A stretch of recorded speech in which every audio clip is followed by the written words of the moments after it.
The morning started like any other Tuesday in our Westchester mansion. Victoria was practicing her violin upstairs, the notes cascading down like crystalline droplets of perfection. My parents, Richard and Eleanor Morrison, were in the breakfast room discussing Victoria's upcoming audition for the New York Philharmonic Youth Orchestra. And me? I was invisible, as always, carrying a tray of fresh orange juice upstairs because Victoria demanded it be delivered to her room at exactly 8:15 a.m. I should have noticed the extra shine on the stairs. Should have seen Victoria watching from the landing above with that peculiar smile. But I was too focused on not spilling the juice, on being the perfect invisible servant they'd trained me to be since childhood. My foot hit the third step from the top, and suddenly the world tilted. The wax Victoria had liberally applied earlier that morning did its job perfectly. Time slowed as I fell. Each stair edge was a hammer blow against my spine, my ribs, my shoulders. The tray went flying, orange juice painting abstract patterns on the ivory walls. I heard my wrist snap with a sound like breaking kindling when I tried to catch myself on the seventh step. My head struck the banister hard enough to send sparks across my vision, and warm blood immediately began pooling beneath my cheek, where it pressed against the cold marble floor. The pain was extraordinary. Not just physical, though that was considerable. It was the pain of knowing, even through my shock and agony, exactly what would come next. Because this was my family, and I knew them better than they thought. I heard footsteps, quick and eager, but not rushing to help. Through my blurred vision, I saw Richard appear at the top of the stairs, his phone already in hand. The camera app was open before he even looked at me properly. Eleanor emerged from the breakfast room, her Hermes heels clicking against the floor as she approached, her own phone extended like a weapon. Magnificent, Eleanor! Our little waste of space finally found her proper place. Richard's voice boomed with genuine delight as he descended the stairs, carefully avoiding the blood spreading from my head wound. He stopped just inches from my broken body, angling his phone for a better shot. Eleanor laughed, a tinkling sound that had charmed donors out of millions for her various charities. "Keep recording, Richard. The world needs to see what kind of pathetic creature we've been housing all these years. Look at her, crawling like the insect she is." Victoria appeared at the top of the stairs, still holding her violin bow like a conductor's baton. "Oh, this is priceless. Look at Nadia putting on a performance. Too bad she lacks any actual talent. Even her falling is graceless." She laughed harder. "Don't get too close, Mother. Her ugliness might crack your phone screen." Richard deliberately stepped over me, his Italian leather shoe nearly crushing my fingers. I pulled my hand back just in time, sending fresh waves of agony through my broken wrist. Eleanor crouched down, but not to help. She positioned her phone inches from my face, capturing every detail of my humiliation. "Need help, sweetheart?" she cooed mockingly. "Then crawl for it, you worthless animal. Victoria has her important audition today. You're not worth a second of our time, let alone our help." She stood, smoothing her designer dress. "Besides, you look so natural down there. Like a worm that finally remembered it belongs in the dirt." They left me there, just walked away, still laughing, still recording on their phones. I heard them in the breakfast room, playing back the video, commenting on the best angles, the most pathetic moments. Victoria suggested posting it online, but Eleanor reminded her it might affect their public image. "We'll keep it for private entertainment," she said. "Something to laugh about at dinner parties with close friends." It took me 2 hours to drag myself up those stairs. 2 hours of agony, leaving a trail of blood that Maria, our housekeeper, would later clean without a word, without meeting my eyes. I bandaged my head myself, fashioned a crude splint for my wrist from materials I found in the garage. The hospital was out of the question. They'd never allow it. That night at dinner, they played the video on Richard's tablet, propped up against the centerpiece so we could all watch while we ate. I sat there, my head throbbing, my wrists screaming, watching myself fall over and over again while they provided commentary like sports announcers. "Look at that tumble at the 5th step." Richard pointed with his fork, almost graceful, if it wasn't so pathetic. "The blood really adds something artistic to the marble," Eleanor mused, though it was terribly inconvenient to have cleaned. Victoria smiled at me across the table. "You should thank us for documenting it, Nadia. It's the only remarkable thing you've ever done." I looked at them, these people who shared my blood but had never shared their love, and felt something shift inside me. The pain transformed, crystallized into something harder than the marble that had broken my body. In that moment, watching them laugh at my suffering, I made a decision that would change everything. "You're right," I said quietly, my voice rough from screaming earlier. "You should document everything, every moment, every triumph." I looked each of them in the eye, every fall. They laughed, thinking I was finally accepting my place. They had no idea I had just declared war. The recovery was slow and solitary. My wrist healed crooked because I couldn't set it properly myself. The scar on my scalp would be permanent, hidden under my hair like so many other wounds they'd inflicted over the years. But something else was healing too, or rather, hardening. Every insult, Every moment of neglect, every cruel joke was no longer breaking me down. It was building me up, brick by brick, into something they'd never expected, someone with nothing left to lose and everything to gain. I started keeping a notebook, hidden in the one place they'd never look, behind the cleaning supplies in the basement utility closet. But this wasn't a diary of feelings and teenage angst. This was intelligence gathering. This was reconnaissance. This was the blueprint for their destruction. Being invisible in my own home, I realized, was not a curse but a superpower. They spoke freely around me, as if I were furniture. They left documents lying around, had phone conversations without bothering to lower their voices, typed passwords while I stood behind them holding their coffee. They had trained me so well to be nothing that they forgot nothing could be listening. Victoria was the easiest to surveil. Her arrogance made her careless. I heard her on the phone with her dealer, not for marijuana or party drugs, but for Adderall and Ritalin that she sold to desperate Juilliard students at markup prices that would make a Wall Street banker blush. She thought she was being clever, using music terminology as code words. Crescendo meant cocaine. Diminuendo was downers. Forte was the price per gram. But the drugs were small potatoes compared to her other activities. I discovered she had been systematically stealing from our grandmother's jewelry collection, pieces that were supposed to be held in trust for all 3 children. She'd sold a Cartier necklace from the 1,920 seconds to fund a trip to Coachella. A pair of Art Deco emerald earrings became a new MacBook and designer wardrobe. She kept photos on her phone of each piece before she sold them, like trophies. The plagiarism was almost boring in comparison, but it was what would hurt her most. Victoria had been buying compositions from a ghostwriter in Belarus for 3 years. Every piece that had won her accolades, that had gotten her into prestigious programs, that had made her our parents' golden child, was someone else's work. She kept the email exchanges in a hidden folder on her laptop, which she never password protected because who would dare touch Victoria Morrison's things? Richard's secrets required more patience to uncover. But fathers who work from home offices, who think their daughters are too stupid to understand financial documents, who take business calls on speaker while making coffee, eventually reveal everything. The construction company he ran was a front for a money laundering operation that would make the FBI salivate. He was taking bribes from city officials to overlook building code violations. There were 2 sets of books, one for the IRS, one for reality. He kept the real ones in a hidden safe behind a false panel in his office, but I'd watched him open it enough times to memorize the combination. The most damning evidence came from a Thursday afternoon when he thought I was at my minimum wage job at the grocery store. I'd been fired weeks ago for missing shifts due to my injuries, but I never told them. Instead, I used those hours to perfect my surveillance. I recorded him on a call with a judge, discussing the exact amount needed to make a sexual assault case against a contractor's son disappear, $50,000 in cash, delivered to a parking garage in White Plains. I had video of the money being counted, bundled, and placed in a briefcase. Eleanor's crimes were more insidious because they were wrapped in the veneer of charity and social justice. She ran 3 nonprofits, all dedicated to helping underprivileged children access music education. The galas she threw were legendary, raising millions from New York's elite. But for every dollar raised, 60 cents went to administrative costs that somehow always aligned with Eleanor's personal expenses. The Hamptons summer rental? Educational retreat planning. The weekly spa treatments? Stress management for nonprofit executives. The shopping sprees at Bergdorf Goodman? Wardrobe for fundraising events. She had a network of complicit board members who signed off on everything in exchange for their own perks. But the smoking gun was a recorded conversation where she laughed about those bleeding heart donors funding my lifestyle while thinking they're saving the world. I documented everything meticulously. Every receipt, every email, every recorded conversation was backed up in multiple locations. I opened anonymous cloud storage accounts from public library computers. I mailed copies to a P.O. box I'd rented under a fake name.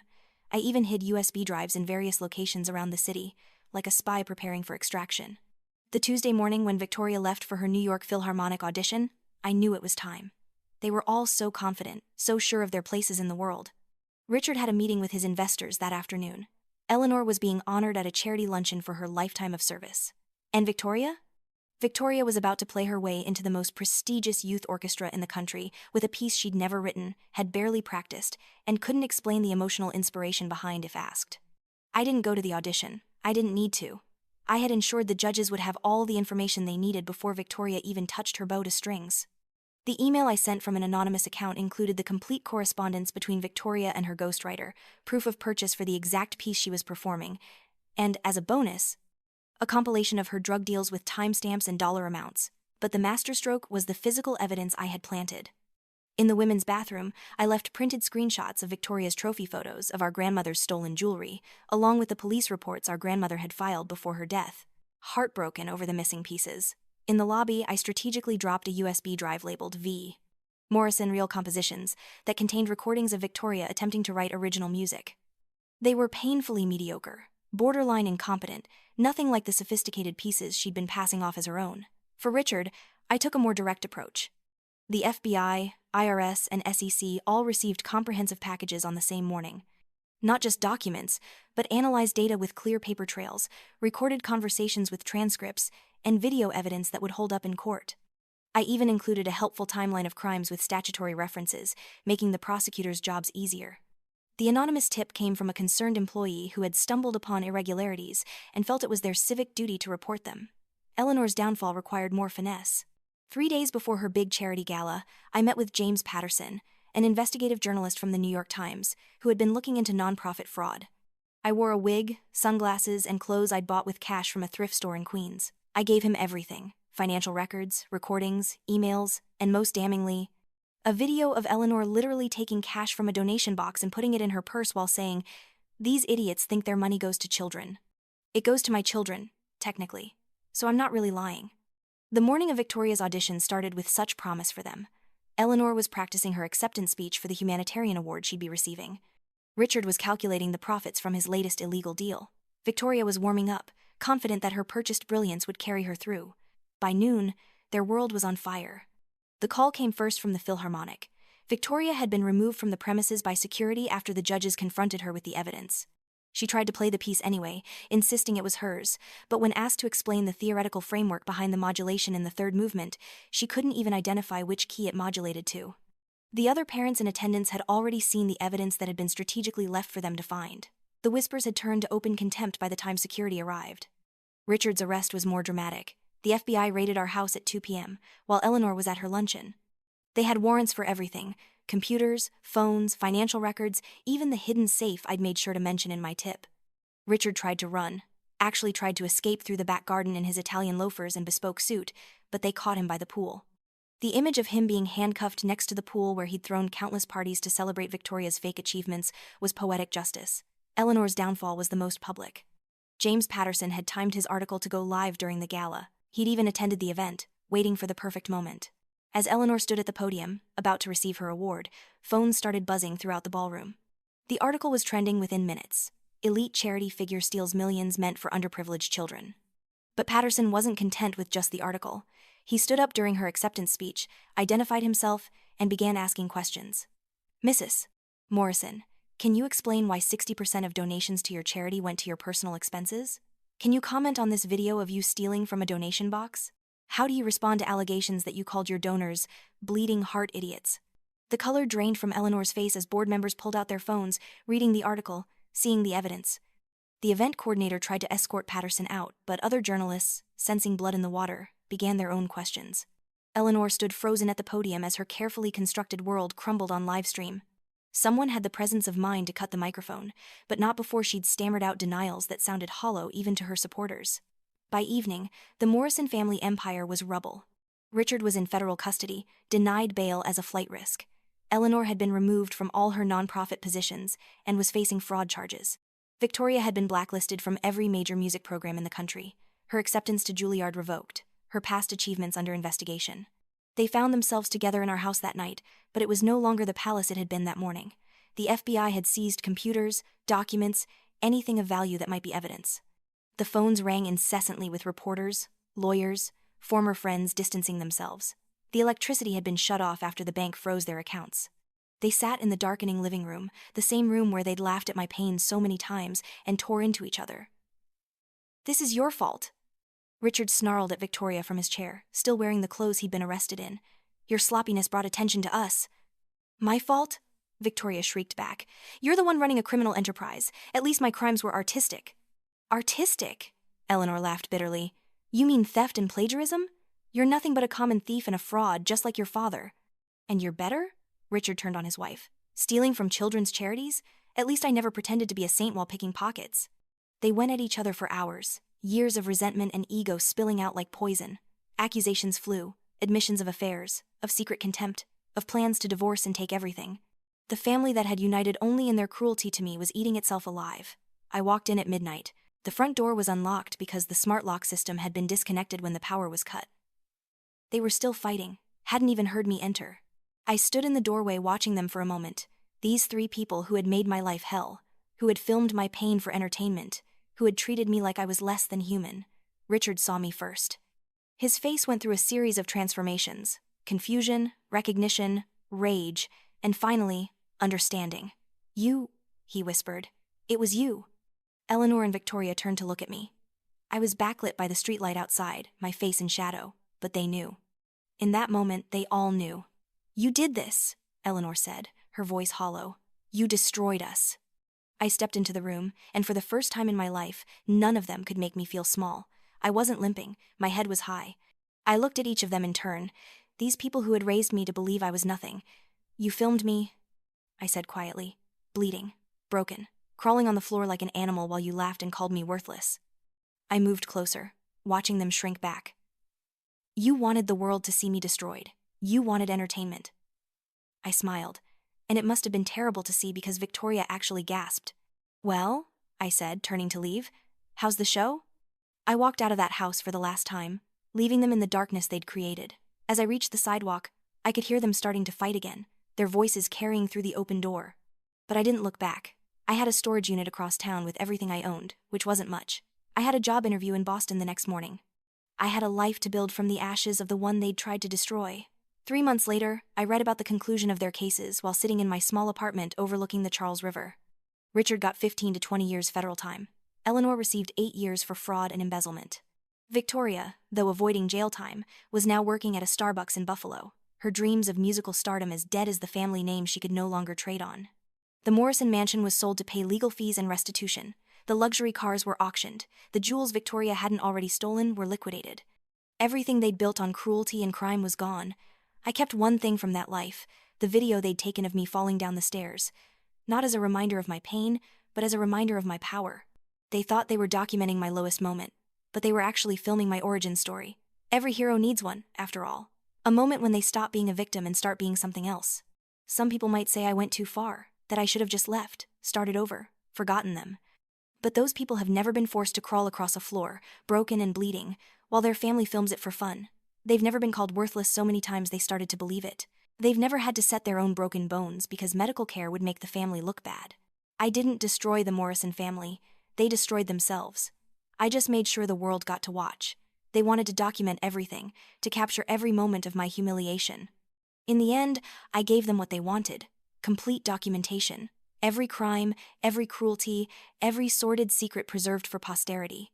The therapist I see now, a kind woman named Dr. Sarah Chen, says I'm making remarkable progress. She says trauma can transform us in unexpected ways, that sometimes the worst things that happen to us become the catalyst for becoming who we were meant to be. I don't tell her everything about what I did. Some secrets are better kept, but I do tell her about the girl who used to believe she was worthless, who used to think she deserved the pain. That girl is gone now, buried at the bottom of a marble staircase in Westchester. In her place stands someone else, someone who knows their worth isn't determined by others. Someone who understands that sometimes justice needs help finding its way. Someone who learned that when you're treated like you're invisible, you can become invincible. My name is Nadia Morrison, though I'm thinking of changing it. Morrison is a name associated with crime, fraud, and cruelty now. I want something new, something that belongs only to me. But whatever I call myself, I know who I am. I'm not the girl who fell down the stairs. I'm the woman who got back up. And I'm the one who made sure that when they fell, they would never get up again. The last time I saw any of them was at Richard's sentencing. I sat in the back of the courtroom, wearing a simple black dress and the kind of quiet confidence that comes from knowing you've already won. He saw me as they led him away in shackles. Our eyes met for just a moment, and in that moment, I saw him finally understand the truth. The daughter he dismissed as worthless had been the only one in the family with any real power. The power to destroy them all. He opened his mouth like he wanted to say something, but what was there to say? Sorry? Too late for that. Curse me? He'd already done that every day of my life. Beg for mercy? We both knew that well had run dry the day they left me bleeding on the floor. I gave him the smallest smile, barely a quirk of my lips, and then I looked away. He wasn't worth my attention anymore. None of them were.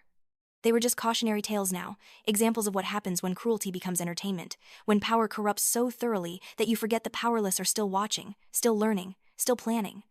These days, I work at a nonprofit that actually helps children. It's entry level, but I'm good at spotting financial irregularities now. I've already helped uncover 2 cases of embezzlement, earning the trust and respect of my colleagues.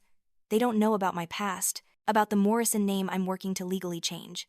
They just know me as Nadia, the quiet woman with the crooked wrist and the hidden scar who somehow always knows when someone is lying.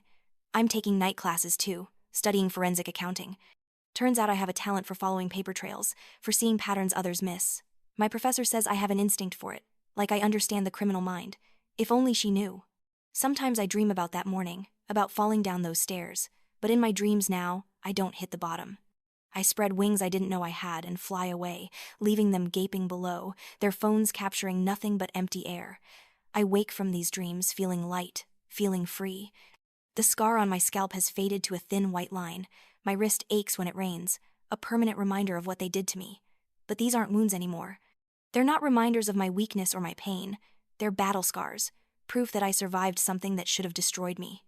Proof that sometimes the victim becomes the victor, not through luck or intervention, but through patience, planning, and the kind of cold fury that burns everything it touches. Last week, I got a letter from Victoria. She'd found my new address somehow, probably through some mutual acquaintance who took pity on her. The letter was long, rambling, full of accusations and blame, but buried in the middle was a single line that made it all worthwhile. You won. Are you happy now? Am I happy? That's a complicated question.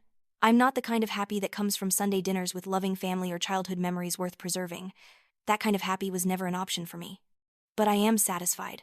I am at peace. I am free. And yes, Victoria, I won. Not because I destroyed you, but because I survived you. Not because I brought you down, but because I lifted myself up. Your destruction was just collateral damage in my resurrection. I burned the letter, watching the paper curl and blacken in my sink. The smoke detector chirped, and I opened a window, letting the ashes of her words drift away on the Boston wind. That chapter of my life is closed now. The Morrisons are gone, scattered to their various prisons, literal and metaphorical, and I remain, no longer at the bottom of the stairs but standing on my own feet, climbing toward something better. They say revenge is a dish best served cold, but they're wrong about that too. Revenge isn't a dish at all. It's a mirror, reflecting back exactly what was given. They gave me coldness, cruelty, documentation of my lowest moment. I simply returned the favor, with interest. My therapist says holding on to anger is like drinking poison and expecting the other person to die, but she's never understood that some of us have built up an immunity to poison. We've been drinking it our whole lives, fed to us by people who were supposed to love us. Eventually, you don't just survive the poison, you become it. You learn to distill it, refine it, and serve it back to those who taught you the recipe. The Morrison family taught me everything I know about cruelty. The only difference between us is that I learned the lesson too well. They thought they were raising a victim. Instead, they raised their own destroyer. They thought they were documenting my fall. Instead, they were filming their own. As I write this, sitting in my small apartment with my crooked wrist and my hidden scar, I feel something I never felt in that mansion in Westchester. I feel like myself. Not the shadow they tried to make me, not the nothing they said I was, but myself, scarred but strong, damaged but determined, alone but not lonely. My name is Nadia, and I am no longer at the bottom of the stairs. I am climbing, one step at a time, toward a future that belongs only to me. And if you listen carefully on quiet nights, you can still hear the echo of their fall, a sound that reminds me not of what I lost, but of what I gained. Everything they said I could never have. Dignity, power, freedom, justice. The stairs they pushed me down became the ladder I climbed up. Their laughter became my motivation. Their cruelty became my education. And their fall? Their fall became my rise. This is my story. Not a tragedy, though it started as one. Not quite a comedy, though I find myself laughing now at things that once made me cry. It's a transformation story, a metamorphosis from victim to victor, from nothing to something, from the bottom of the stairs to anywhere but there. And it all started with a fall that was supposed to break me but instead forged me into something unbreakable. Something they never saw coming. Something that was there all along, waiting in the shadows they forced me into, growing stronger in the darkness they thought would swallow me whole. They wanted a show. I gave them a finale. And now, the curtain has closed on the Morrison family tragedy. But my story? My story is just beginning.